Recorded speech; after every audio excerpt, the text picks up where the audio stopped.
Here, ons vra asseblief dat U ons sal lei en sal seën nou in U woord. Moet en bewaar ons, Here, sodat ons U stem en U stem alleenlik kan hoor. Geef ons weer 'n nuwe krag, Here, en verhelder ons gedagtes. Amen.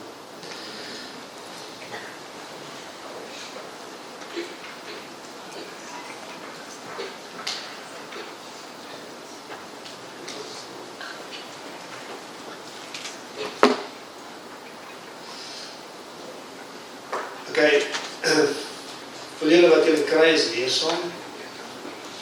As julle moet werk, wil julle nog hê. Of is julle altyd gevreed? Okay. Ja, die hele gedagte is eintlik, kyk, om die boek Openbaring te werk, gaan ons maande vat.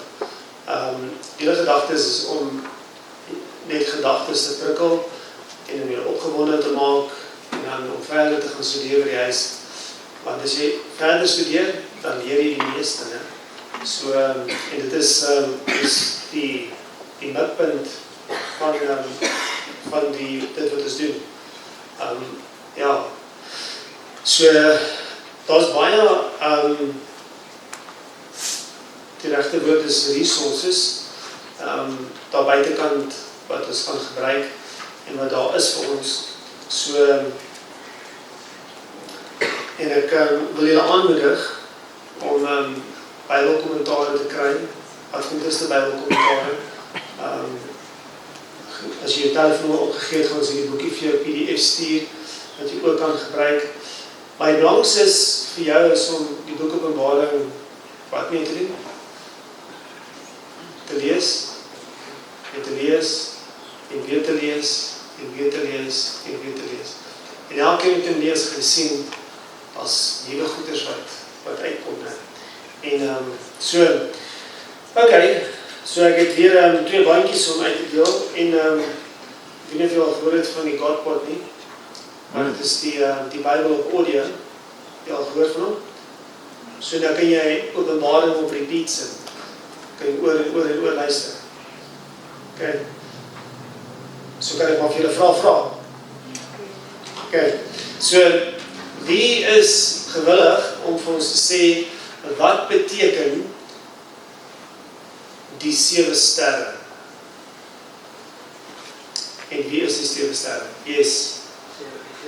7 kaarte van Okay, ek soek 'n bietjie diepere antwoord. Jy sê verkeerd nie, is bietjie dieper, ja. 7 sterre is die 7 engele van die gemeentes, van die 7 gemeentes. En dit is die diensknegte van God. So, En om meer te pinpoint, wie is die diensknegte? die diensknegte is ons wat diensbaar is vir God. Yes. Ons konings en priesters. Dan kry jy die tweede bandjie vandag. Die een in elke arm.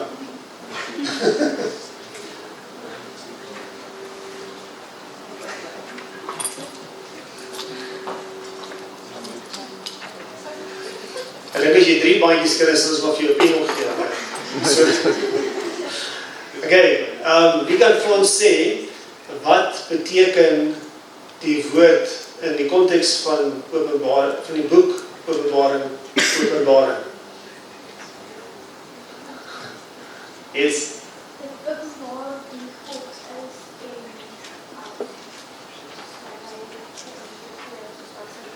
Yes, awesome.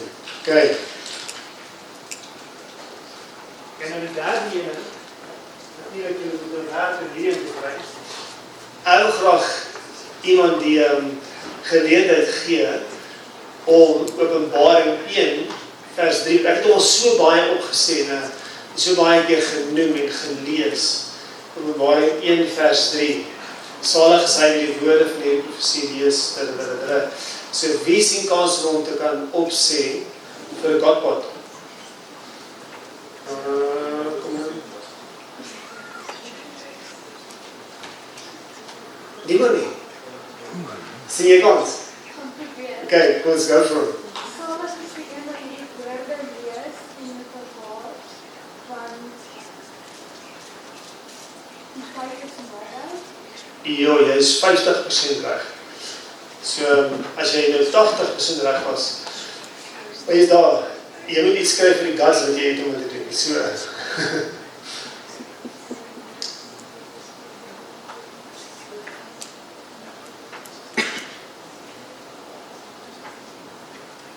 iemand?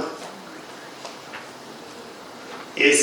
Sal ek skryf wat die woorde van die profesie lees en dit bewaar en wat die tyd is naby.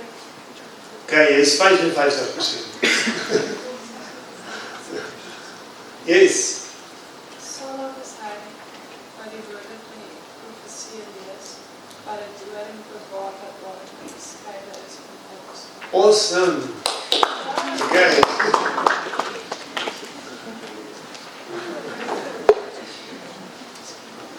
Wat is daar?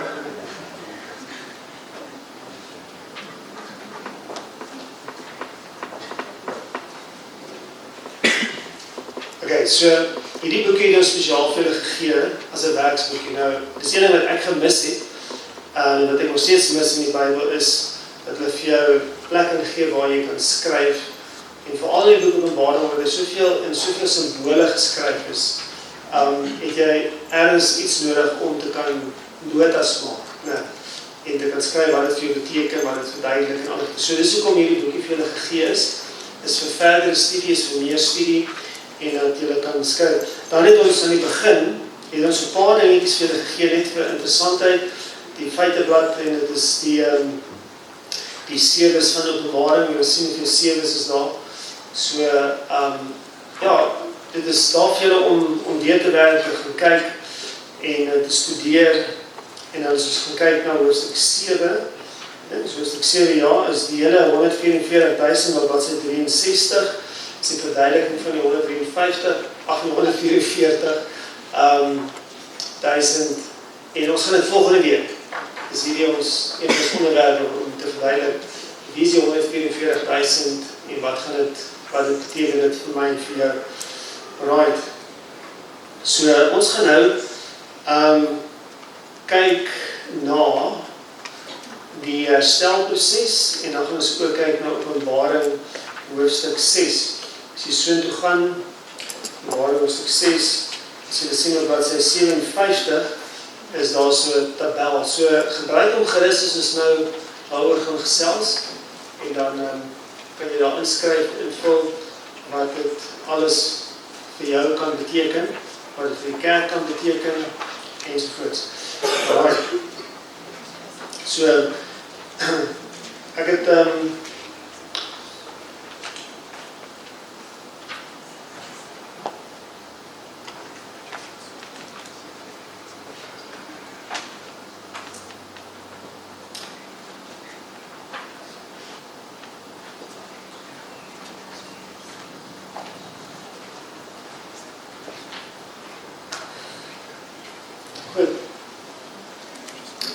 julle met so klein goeds maak, julle het julle boekies en alles.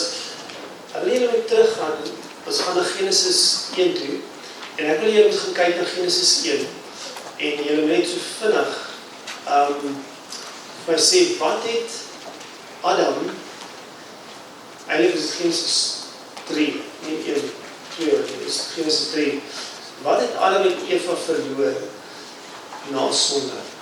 Na hulle gesondig het, wat het hulle alles verloor? Okay. En jy gaan miskien nie alles lees wat hulle verloor het daar nie, maar jy kan jouself indink en weet wat hulle alles verloor het. So kyk gou daarna, ek gee vir julle 5 minute, bespreek dit onder mekaar. Hoe laat moet ons staan maar 12 uur? Is het 12 uur? Okay, dan gaan ons dalk nie alles kan ek moet doen, want sal vanmiddag aangaan met die ander. So maar, bespreek het gou. Wat het hulle alles verloor? Ek gaan vir julle 'n voorbeeld gee, soos hulle die kleed van geregtigheid verloor, want hulle het gesien hulle is naak. Okay? So, en toe hulle gaan wegkruip as gevolg van dit. Wat kon hulle nog verloor het? Wat kon hulle nog verloor het? So, vat ge 5 minute, vorm 'n groepie, sommer in die ry waar jy sit, of 2 of 3 by mekaar, en dan gaan ek nou 'n terugvoering vra. Wat kon hulle alles verloor het? Kyk.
Kijk, dat is ook geen minuut weg.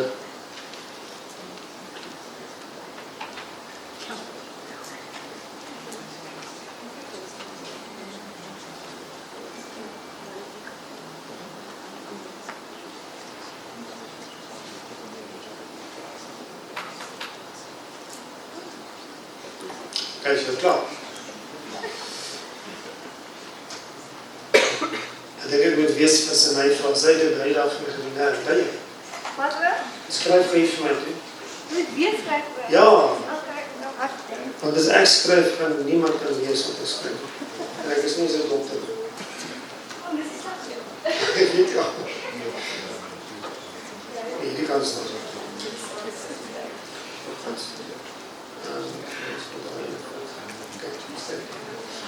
Kijk, kom eens weg gedaan. voor. Jy allemaal gaan weet kry, so nie. Ek het eers gekry die geel rond. Vertrou in God, yes. Ewige lewe. Yes. Reinheid. Okay. Yes. Is jy Eins bei okay? Jesus was aan geweest. Yes. Eenheid is in mekaar. Eenheid is in mekaar. Op de wandel saam met God. Yes, agter. Nie meer nie.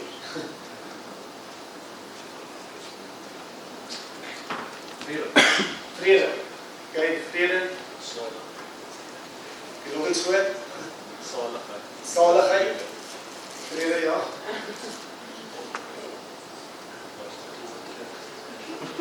Dis al hier.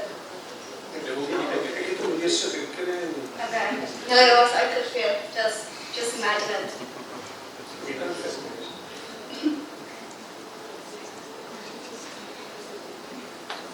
yes. Pynloosheid. Pynloosheid.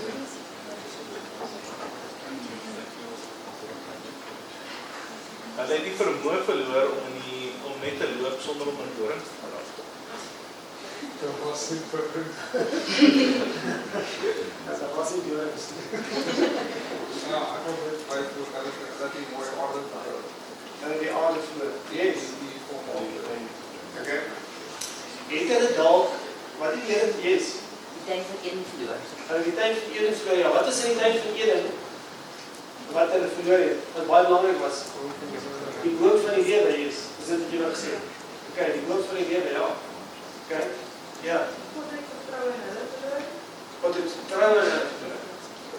Wat se persoonlike teenwoordigheid. God se persoonlike teenwoordigheid. Yes. Okay. Wat was ons met besjoppen? God se persoonlike teenwoordigheid. Zalom. Een van die dinge wat die Here vergeet het, vir Adam en Eva sê, julle kan nou gaan heers oor die jare, is dit nie? Het hulle dit verloor? Ja, die Here is die vrees in die diere. Die vrees in die diere. Ja. Wie die heerskappy van die Adam gekry? Dan het reg wat is van Adam. Wie het gekry? Noag. Nie? Nie weer van Noag gegee. Kijk, so kom ek kyk of ek vir julle kan teken hierso. Dankie so. So as ek 'n sirkel hier kan maak. Okay, dit was 'n ronde sirkel. Okay. Kom ons sê daar's 'n ronde tafel in die hemel, né?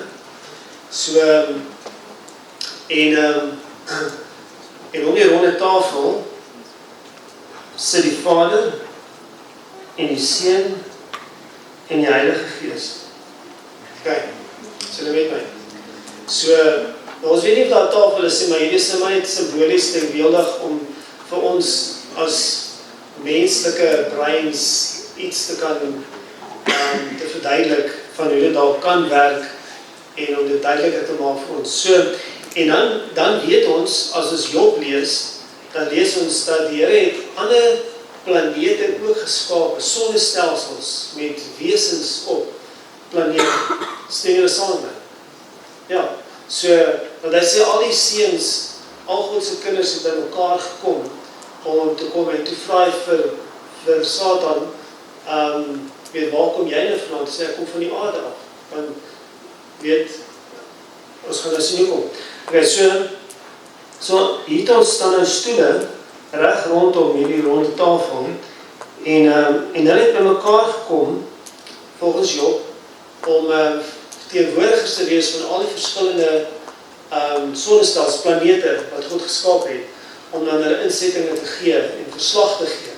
So, dis nie dat God moes geweet het, wat gaan aan, en hy het geweet wat aan gaan, maar dit was maar net vir hulle om deel te wees van die Godheid, en van die beplanning, en al die goeds, dat God hulle kon deel maak van alles. So, en hierdie stoel hierso, was die stoel van die aarde.